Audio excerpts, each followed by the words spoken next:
OK, so basically we looked at the whole Armed Forces Charities sector. That's over 2,200 Armed Forces charities. And we looked at their current health and the evolution of the sector over the last 5 years.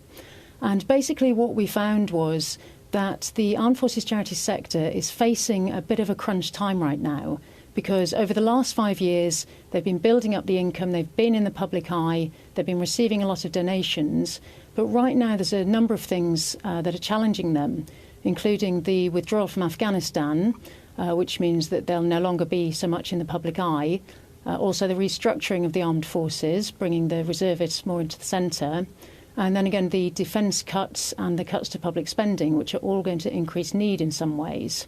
So really the sector is facing a bit of a crunch time at the moment. What would you say was the biggest surprise to come out of this research? I think the biggest surprise for us has been the complexity of the sector, because when we started the research we expected it to be just the welfare charities that are the most public-facing side of the sector, so your Royal British Legion, your SAFA, your ABF the Soldiers charity.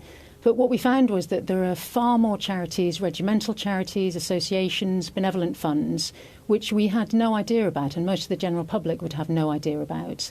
And although there is this wide array of charities, they're all actually very highly coordinated, and they do cooperate very well with each other, and they provide very different services. And now you've got this research, how will it then be used? Well, we're hoping that it's going to be used in a number of ways, both by those seeking support, but also by the general public to understand the sector much better, and also by government, by policymakers, by researchers and by the media, in order to be able to bust a few of the myths around the sector. And those myths are that there are far too many of the charities and they're sitting on too much money and there's very little coordination. In fact, our research found that none of those things are true. And finally, what message have you taken away from this research?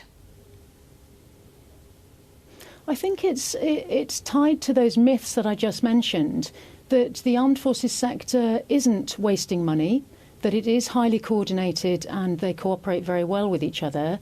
It's providing very good services, and that they're just facing a very challenging time right now, and the general public needs to be aware of that and to continue to support the armed forces charities.